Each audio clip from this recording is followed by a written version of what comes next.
Hello student, welcome back to my channel RK Bio Versatile. I am Reshma Kapoor. आज हम नई शिक्षा नीति पर बात करेंगे। नई शिक्षा नीति में क्या परिवर्तन हुए हैं, छात्रों के रूप में आपके लिए जानना बहुत ज़रूरी है कि अब आपके कैरियर को लेकर क्या प्लानिंग की गई है। आपका जो प्रेशर है करियर को लेकर, पढ़ाई को लेकर, बैक को लेकर, सब्जेक्ट्स को लेकर, क्या वो कम हुआ है या बढ़ा है, क्या कहती है नई शिक्षा नीति आपके लिए। तो चलिए हम स्टार्ट करते हैं। सबसे पहले जान लें कि जो नई शिक्षा नीति उसके तहत MHRD का नाम बदल दिया गया है, वो अब शिक्षा मंत्रालय के रूप से जाना जाएगा।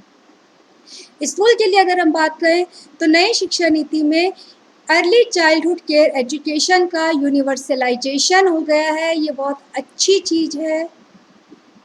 ECCE का सार्वभौमिकरण, अर्थात जो हमारे नर्सरी स्कूल हैं उनके लिए भी एक नीति डिज़ाइन की जाएगी, एक फ्रेमवर्क होगा, उनका अपना एक क्यूरिकुलम होगा, ताकि जो प्राइवेट नर्सरी स्कूल होते हैं उनमें बच्चों को छोटी सी उम्र में ही 3 साल की उम्र से ही बैग और इंग्लिश और मैथ्स इसका बोझ डाल दिया जाता है।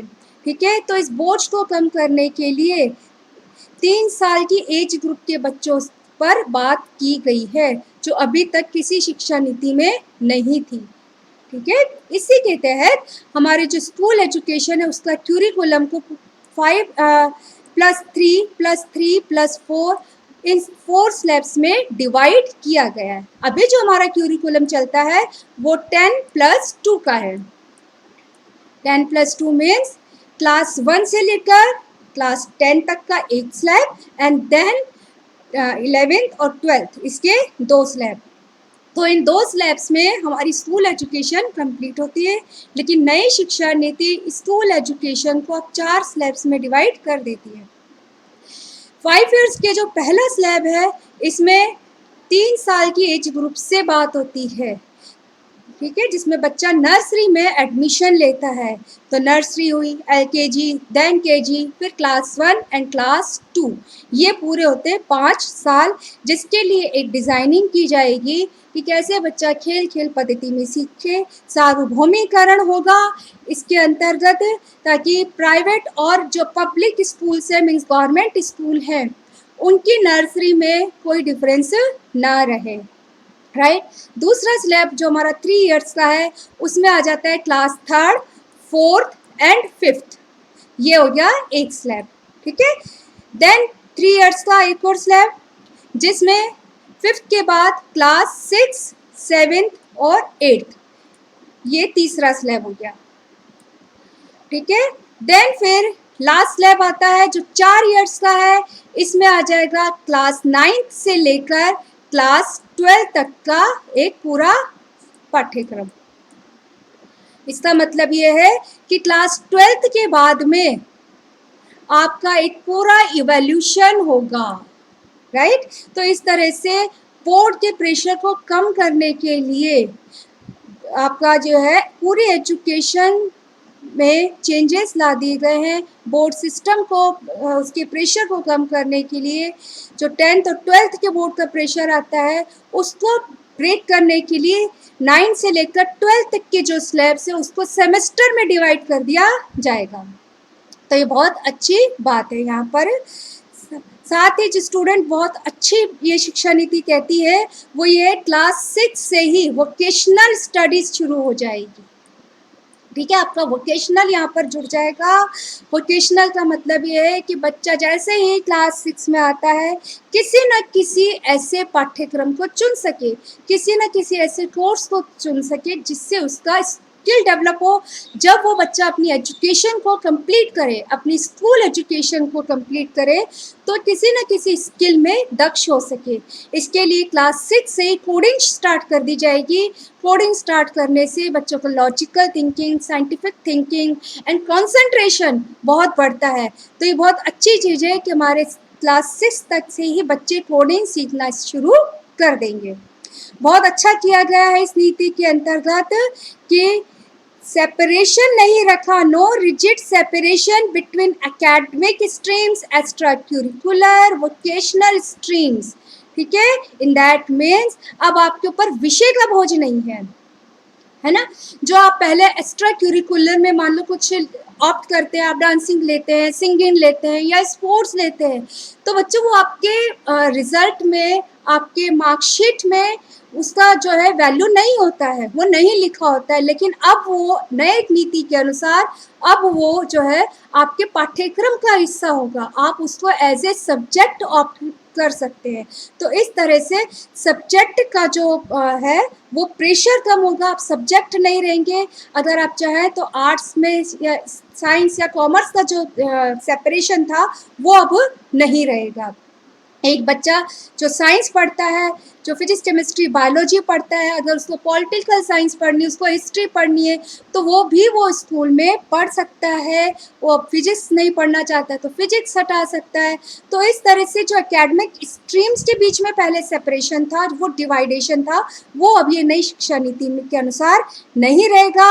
एजुकेशनल वोकेशनल एजुकेशन आपकी क्लास 6 से ही स्टार्ट हो जाएगी विद इंटर्नशिप। ये बहुत ही अच्छी बात है कि जब आप अपनी स्कूल एजुकेशन कंप्लीट करेंगे, मीन्स आप लास्ट स्लैब को पार करेंगे, क्लास 12th को पार करेंगे, तो किसी न किसी स्किल में आप दक्ष होकर निकलेंगे।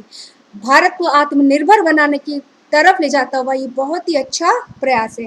एक बहुत अच्छी चीज़ जो नई शिक्षा नीति कहती है कि पाठ्यक्रम में भी रिडक्शन किया जाएगा और बात की जाएगी कोर कंसेप्ट के ऊपर। कोर कंसेप्ट मीन्स होता है कि जो मूलभूत हमारे संप्रत्यय हैं उसके ऊपर जो है हमारा पाठ्यक्रम डिजाइन होना चाहिए, ना कि विषय बेस्ड। मीन्स मान लीजिए अगर हम सूर्य के ऊपर बात करते हैं, हम अर्थक्वेक के ऊपर बात करते हैं, तो क्यों इनको हम ज्योग्राफी में पढ़ें, क्यों इनको हम साइंस में पढ़ें, ठीक है। अगर हम फोर्स की बात करें, क्योंकि ये किसी न किसी रूप में अपने आप में एक कंसेप्ट है, तो इसका सभी को पता होना चाहिए। ये विषय के अंतर्गत नहीं आते, ये कंसेप्ट के अंतर्गत आते हैं। तो पाठ्यक्रम को डिक्रीज करते हुए, रिड्यूस करते हुए, कोर कंसेप्ट लेते हुए चीज़ें तैयार की जाएंगी, आपका पाठ्यक्रम तैयार किया जाएगा। और बहुत ही अच्छी चीज़ कि जो क्लास 5 तक की ग्रेड तक की स्टडी है, मीन्स आपका first slab and second slab, इसको mother tongue, regional language, home language में पढ़ाया जाएगा। मीन्स इंस्ट्रक्शन मीडियम या तो मदर टंग रहेगा, रीजनल लैंग्वेज रहेगा, होम लैंग्वेज रहेगा, और ये स्टेट के अकॉर्डिंगली डिसाइडेड हो जाएगा। मीन्स इंग्लिश ही आपको पढ़नी है, इंग्लिश मीडियम में ही पढ़ना है, मीडियम ऑफ इंस्ट्रक्शन इंग्लिश ही हो, ऐसा अब नहीं रहेगा। क्योंकि बच्चे जो हैं, छोटे बच्चे जो हैं, अपनी खुद की भाषा में चीज़ों को जल्दी समझते हैं, पढ़ते हैं, उनको चीज़ों को समझना, कंसेप्ट को समझना आसान होता है। तो इसी बात को लेकर, इसी उद्देश्य को लेकर नई शिक्षा नीति में ये किया गया है कि जो ग्रेड 5 तक की स्टडी है वो मदर टंग, रीजनल टंग या होम लैंग्वेज पर बेस्ड हो। साथ ही 100% GER को अचीव करने का टारगेट लिया है बाय 2030 तक। 100% ग्रोथ एनरोलमेंट रेशियो कि 2030 तक हमें 100% एनरोलमेंट रेशियो अचीव कर लेना है, प्री स्कूल नर्सरी से लेकर हमारे सेकेंडरी लेवल तक का। मीन्स हमारे सारे बच्चे जो हैं अपनी स्कूल एजुकेशन कंप्लीट कर सकें, इसके ऊपर नई शिक्षा नीति बात करती है। बोर्ड एग्ज़ाम का प्रेशर को रिड्यूस करने के लिए नई शिक्षा नीति में आपके जो 9 से लेकर 12 तक के स्लैब्स तैयार किए हैं, इनको सेमेस्टर में डिवाइड किया है, और साथ ही जो आपका 12th के बाद में इवैल्यूएशन होगा, असेसमेंट किया जाएगा, वो 360 डिग्री होलिस्टिक प्रोग्रेस कार्ड के साथ में होगा। इन दैट मीन्स आपका पूरा का पूरा अचीवमेंट इसके अंतर्गत आएगा कि आपने अपनी स्कूल एजुकेशन के दौरान क्या क्या स्किल लिया है, क्या इवैल्यूएशन आपका हुआ है। सिर्फ बोर्ड एग्जामिनेशन पर बेस्ड, मार्क्स बेस्ड नंबर ही नहीं आएंगे। इस चीज़ के लिए टीचर्स को भी इस चीज़ के लिए तैयार करने में, ताकि वो असेसमेंट रिफॉर्मिंग के लिए प्रिपेयर हो सके। बहुत ही अच्छी चीज़ है कि 2023 तक मेंटरिंग प्रोग्राम के द्वारा टीचर तैयार किए जाएंगे। मेंटरिंग प्रोग्राम क्या होता है कि इसमें ना कुछ अच्छे स्कूल्स, बाहर के स्कूल्स हैं, यूनिवर्सिटीज़ हैं, उनको सेलेक्ट किया जाता है और फिर अपने देश के कुछ टीचर्स को चुनकर उनको वहाँ पर ट्रेनिंग लेने के लिए भेजा जाता है। ट्रेनिंग लेने के बाद वो टीचर्स अपने देश में आकर एज ए मेंटर काम करते हैं और अन्य टीचर्स को, स्कूल के दूसरे टीचर्स को ट्रेंड करते हैं। तो ये भी 2023 तक जो है स्टार्ट कर दिया जाएगा, शुरू हो जाएगा। मेंटरिंग प्रोग्राम के द्वारा हमारे टीचर्स को ट्रेंड किया जाएगा। इसके साथ ही transparent online self disclosure for public oversight and accountability means school अब डाइस से जुड़ जाएंगे।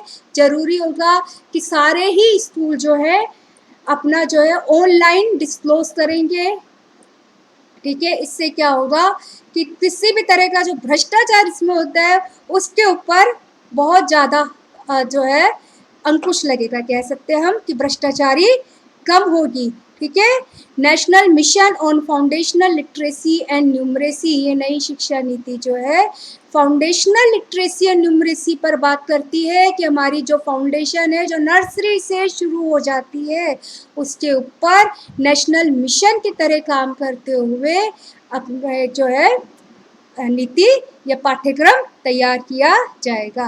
पूरी की पूरी जो एजुकेशन हम कह सकते हैं वो स्किल बेस्ड हो जाएगी, क्योंकि हर बच्चा क्लास 6 से कुछ ना कुछ स्किल्ड प्रोग्राम को जरूर ही लेगा। तो जिसमें भी उसकी रुचि होगी उसको वो एज ए पाठ्यक्रम जब वो लेगा तो उसका दूसरा सब्जेक्ट जो है वो अपने आप कम हो जाएगा। ठीक है, और वो क्लास 12 तक जब वो पढ़ेगा उस पाठ्यक्रम को तो स्किल बेस्ड एजुकेशन लेकर, स्किल बेस्ड डिग्री लेकर वो निकलेगा। क्योंकि हर बच्चे स्टूडेंट हायर एजुकेशन नहीं ले पाते या हर बच्चे को नौकरी नहीं मिल पाती है, वो खुद का कुछ शुरू करना चाहे, अपना बिजनेस शुरू करना चाहे, अपना काम करना चाहे, आत्मनिर्भर होना चाहे, तो हमारा बच्चा जो है क्लास 12 के बाद से ही आत्मनिर्भरता की ओर बढ़ रहा है। नई शिक्षा नीति इसके तहत तैयार की जा रही है, डिजाइनिंग की जाएगी। ठीक है, साथ ही जो स्पेशल एजुकेशन जोन्स हैं, जो पिछड़े क्षेत्र हैं, उनके लिए भी जेंडर इंक्लूजन फंड और इनके लिए जो है किस तरह से पिछड़े क्षेत्रों में शिक्षा देनी है उसके बारे में नई शिक्षा नीति बात करती है।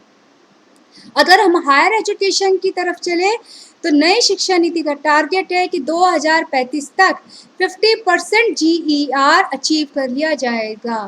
ठीक है, 50% ग्रॉस एनरोलमेंट रेशियो हमारा 50% जो है अचीव हो जाए, ऐसा टारगेट रखा है 2035 तक। मीन्स कॉलेज एजुकेशन कम 50% हो हमारे बच्चों की। इसके लिए कई चेंजेस किए हैं, हायर शिक्षा में भी, हायर एजुकेशन में भी कई चेंजेस हुए हैं। Holistic and multi disciplinary education, इसके अंतर्गत बात की गई है कि विषयों में को लचीला बनाया जाएगा, फ्लेक्सिबिलिटी दी जाएगी विषयों में। जो स्कूल के लिए है वो अब कॉलेज के लिए भी होगा। यहाँ पर विषयों में फ्लेक्सिबिलिटी दी जाएगी। के लिए मल्टीपल एंट्री और एग्जिट की बात की गई है। मल्टीपल एंट्री और एग्जिट है कि मान लीजिए कोई स्टूडेंट इंजीनियरिंग की पढ़ाई कर रहा है या कोई दूसरा पढ़ाई करने जा रहा है किसी और विषय में, वो फर्स्ट ईयर में एडमिशन लेता है, लेकिन किसी वजह से वो अब उस विषय में नहीं आगे करना चाहता। ठीक है, वो चेंज करना चाहता है, तो वो चाहे तो अपना जो है 1 साल कंप्लीट होने के बाद उसको छोड़ सकता है। ठीक है, और फिर दूसरी जगह पर, दूसरे कॉलेज में, दूसरे विषय में वो अपनी डिग्री को आगे चला सकता है। अगर वो इंजीनियरिंग करना चाहता है, किसी वजह से नहीं कर पा रहा है या किसी वजह से हम अपनी हायर एजुकेशन की पढ़ाई नहीं कर पा रहा है, वो बच्चा बीच में छोड़ देता है, तो पढ़ाई उसकी वेस्ट नहीं हुई है। वो पढ़ाई आगे जब वो एंट्री लेगा तब उसके जो क्रेडिट्स होंगे पिछली पढ़ाई के वो स्टोर रहेंगे, वो क्रेडिट्स वहाँ काम आ जाएंगे। तो इस तरह से फ्लेक्सिबिलिटी दी गई है मल्टीपल एंट्री और मल्टीपल एग्जिट को, कि स्टूडेंट जब चाहे हायर एजुकेशन के लिए एडमिशन ले सकता है, अपने कुछ क्रेडिट स्कोर करे, अपने कुछ क्रेडिट बनाए और फिर वो वहाँ से एग्जिट करके दोबारा जब फ्लेक्सिबल हो तो अपने एडमिशन को लेकर हायर एजुकेशन कंप्लीट कर ले। तो इस तरह जो यूजी है वो अब 3 से 4 साल की हो जाएगी। ठीक है। लेकिन अगर जो है आपने मान लीजिए फर्स्ट ईयर किया है तो फर्स्ट ईयर आपका ख़राब नहीं हुआ है। फर्स्ट ईयर कंप्लीट होने के बाद आपको सर्टिफिकेट मिलेगा। आप 2 साल में का प्रोग्राम करते हैं एंड देन एग्जिट करते हैं तो आपको डिप्लोमा कोर्स का सर्टिफिकेट मिलेगा। अगर आप 3 साल में करते हैं तो आपको डिग्री, अपनी यूजी की डिग्री का सर्टिफिकेट मिलेगा। लेकिन अगर आप 4 इयर्स को ऑप्ट करते हैं तो आपको रिसर्च फाउंडेशन का सर्टिफिकेट के साथ में आपकी डिग्री मिलेगी। तो रिसर्च को बढ़ाने के लिए उद्देश्य से हमारा जो यूजी प्रोग्राम में ही रिसर्च क्या ओरिएंटेड स्टूडेंट्स को आगे लाने के लिए, रिसर्च में इंटरेस्ट पैदा करने के लिए स्टूडेंट्स को तैयार करने के ऊपर बातें की गई है। इसी तरह पीजी प्रोग्राम हमारा 1 या 2 साल का हो जाएगा। अगर आपने यूजी 4 साल की कर ली है तो पीजी अब अपने आप से 1 ईयर की हो जाएगी। 4 ईयर्स की यूजी विद रिसर्च सर्टिफिकेट होती है। लेकिन यहाँ पर ये है कि एमफिल को डिसकंटिन्यू कर दिया गया है। एमफिल को ये मानते हुए कि अगर स्टूडेंट 4 इयर्स पीजी करता है, ठीक है, 4 ईयर यूजी करता है देन पीजी करता है, तो वो डायरेक्ट ही रिसर्च में जाए, क्यों एमफिल में जाकर अपना जो है टाइम वेस्ट करे, अपने समय को बर्बाद करे, वो डायरेक्ट ही पीएचडी में चला जाए और रिसर्च इस तरह से प्रमोट होगा, रिसर्च बढ़ेगा, क्योंकि हमारा भारत देश अभी भी रिसर्च में उतना अच्छा नहीं है। तो रिसर्च को बढ़ाने की दृष्टिकोण से एमफिल को ही डिसकंटिन्यू कर दिया जाएगा। ठीक है, ये आपको बता दिया कि एकेडमिक बैंक ऑफ क्रेडिट्स बनाए जाएंगे। इसका मतलब ये है कि जब भी आप किसी सब्जेक्ट में या किसी कोर्स में यूजी में एडमिशन लेते हैं और वहाँ से सर्टिफिकेट लेते हैं तो आपका जो क्रेडिट होगा वो क्रेडिट, आपकी वो पढ़ाई वेस्ट नहीं गई है। वो credit academic bank of credits की तरह, जैसे बैंक में हमारा पैसा जमा होता है, ऐसे ही आपके वो स्कोर्स जो है, आपके वो क्रेडिट हैं, वो एकेडमिक बैंक में डिपॉजिट रहेंगे, जमा रहेंगे और फिर जब फर्दर आप स्टार्ट करते हैं तो स्कोर वहाँ पर ऐड हो जाएंगे। ठीक है, लेकिन नई शिक्षा नीति के तहत ये ध्यान रखिएगा स्टूडेंट कि आपको जो एडमिशन लेना है हायर एजुकेशन, जैसे हमारे आईआईटीज़ होते हैं या मेडिकल होते हैं, तो एनटीए के थ्रू ही अभी होंगे। ठीक है, एनटीए के थ्रू ही हमारे हायर एजुकेशन में एडमिशन्स होंगे। साथ ही एनआरएफ बनाया एस्टेब्लिश किया जाएगा। रिसर्च को बढ़ाने के उद्देश्य से नेशनल रिसर्च फाउंडेशन को तैयार किया जाएगा, ताकि हमारा भारत देश भी, हमारे भारत के बच्चे भी रिसर्च के क्षेत्र में आगे आए। हायर एजुकेशन को कई फ्लेक्सिबिलिटी दी गई है, ऑटोनॉमी पर भी इसकी बात की गई है कि धीरे धीरे 15 साल की फेज को पूरा करते हुए हायर एजुकेशन को ऑटोनॉमी दी जाएगी। ठीक है, ग्रेडेड ऑटोनॉमी दी जाएगी। इसके अंतर्गत क्या होता है कि जैसे हम आगे बात करते हैं कि जो नॉर्म्स रखे गए हैं वो पब्लिक और प्राइवेट हायर एजुकेशन सेंटर्स के लिए एक ही नॉर्म्स तैयार किए गए, तो ये बात की गई है। दूसरा, प्राइवेट फिलैंथ्रोपिक पार्टनरशिप, ये बहुत इम्पॉर्टेंट है। प्राइवेट फिलैंथ्रोपिक पार्टनरशिप होती है कि मान लो कोई बड़ा उद्योगपति है, कोई इंडस्ट्रियलिस्ट है, ठीक है, या कोई बड़ा है जो अपना पैसा लगाना चाहता है, तो वो हायर एजुकेशन में पैसा लगा सकता है, तो उसकी पार्टनरशिप हो जाएगी। लेकिन जब कोई इंडस्ट्रियलिस्ट या कोई उद्योगपति अपना पैसा लगाता है तो फीस भी कंट्रोल रहे, तो फीस कंट्रोल जो है वो रेगुलेटरी फ्रेमवर्क के अंतर्गत होगा। इसके लिए बोर्ड और गवर्नर है, ठीक है, इंडिपेंडेंट बोर्ड और गवर्नर के माध्यम से उसके अंतर्गत फीस का कंट्रोल रहेगा। इसीलिए बोला गया है कि हायर एजुकेशन में जो है रिलैक्सेशन है, ठीक है, फ्लेक्सिबिलिटी है, लेकिन टाइट रेगुलेशन भी रखा गया है। तो single regulator for higher education बनाया जाएगा। इसको लीगल और मेडिकल स्टडीज से सेपरेट किया गया है, मतलब लीगल और मेडिकल को इससे बाहर रखा गया है। ठीक है, साथ ही हायर एजुकेशन में ये नीति कहती है कि जो बाहर की हमारे अच्छी यूनिवर्सिटीज़ हैं, अंतर्राष्ट्रीय यूनिवर्सिटीज़ हैं, उनको भारत में अपनी यूनिवर्सिटी स्थापित करने के लिए जो है परमिशन दी जाएगी। अगर हम देखें हायर एजुकेशन के लिए क्या कहता है कि जो हमारी हायर एजुकेशन है वो पूरी जो है टेक्नोलॉजी का यूज़ करे, इसके ऊपर बेस्ड होगी। अभी कोरोना को देखते हुए कई प्रॉब्लम्स आई हैं फैकल्टीज़ के पास, स्टाफ के पास, यूनिवर्सिटीज़ के पास, सभी कॉलेजेस में, ठीक है। तो हमारी हायर एजुकेशन किस तरह से टेक्नोलॉजी का यूज़ करते हुए डिज़ाइन की जाए, तैयार की जाए, इसके ऊपर जो है नई शिक्षा नीति बात करती है। साथ ही नई शिक्षा नीति के तहत vocational, teacher and professional education का इंटीग्रेशन किया जाएगा। दैट मीन्स कि हमारे स्किल्ड बच्चे, वोकेशनल में बच्चे भी एक वहीं से निकलें, टीचर एजुकेशन भी वहीं से हो, और प्रोफेशनल कोर्सेज करने के बाद वो किसी नौकरी को अचीव कर सके, इस तरह से इंटीग्रेशन किया जाएगा। इसके ऊपर हायर एजुकेशन बात करती है।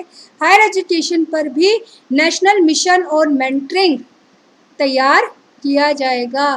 दिल्ली जो है दिल्ली गवर्नमेंट ने कुछ लेक्चरर्स को सेलेक्ट करके बाहर भेजा भी है। दिल्ली गवर्नमेंट ने इसके ऊपर काम ऑलरेडी किया है। वो स्कूल की तरह अच्छी यूनिवर्सिटीज़ को सेलेक्ट करके, बाहर की अच्छी यूनिवर्सिटीज़ को सेलेक्ट करके, तो यहाँ के कुछ जो है टीचर्स हैं उनको ट्रेन करने के लिए बाहर भेजा जाएगा, फिर ताकि वो वापस अपने भारत देश में आकर एज ए मेंटर काम करें और वहाँ के स्किल, टेक्निक्स इनको यहाँ के लेक्चर्स को सिखाएं। ठीक है। हायर एजुकेशन कहता है कि अब इंटेंसिव यूनिवर्सिटीज स्थापित की जाएंगी जिसमें ऑटोनोमस डिग्री ग्रांटेड कॉलेजेस बनेंगे। ठीक है। Autonomous degree granting colleges means कि कोई कॉलेज जो है वो किसी संस्था से, किसी उद्योगपति से, किसी इंडस्ट्री से बात करके अब उसका कोर्स अपने यहाँ पर चला सकता है। तो ये हो गया उसको इस तरह से। फिर जब वो स्टूडेंट वहाँ से कोर्स को पढ़ के निकलेगा तो वो जो इंडस्ट्री है या संस्था है या उद्योगपति है उसको अपने यहाँ पर जॉब प्रोवाइड करेगा। तो इस तरह के कुछ ऑटोनॉमी डिग्री ग्रांटिंग कॉलेजेस तैयार किए जाएंगे। ग्रेडेड ऑटोनॉमी दी जाएगी एकेडमिक लेवल पर, एडमिनिस्ट्रेटिव लेवल पर एंड फाइनेंशियल लेवल पर। और इस एफिलिएशन का फेज जो रखा गया है वो 15 साल है कि 15 साल के अंदर हायर एजुकेशन में ऑटोनॉमी आ जाएगी। हायर एजुकेशन में भी इंस्पेक्टर राज को खत्म करने की चर्चा की गई है। इंस्पेक्टर राज मतलब भ्रष्टाचारी को रोकने के लिए जिस तरह से स्कूल्स डाइस से जुड़े हुए हैं, ठीक है, तो हायर एजुकेशन में भी online self disclosure based transparent system तैयार होगा। ठीक है, तो ये अच्छा है ताकि जो है इंस्पेक्टर राज खत्म हो, राइट।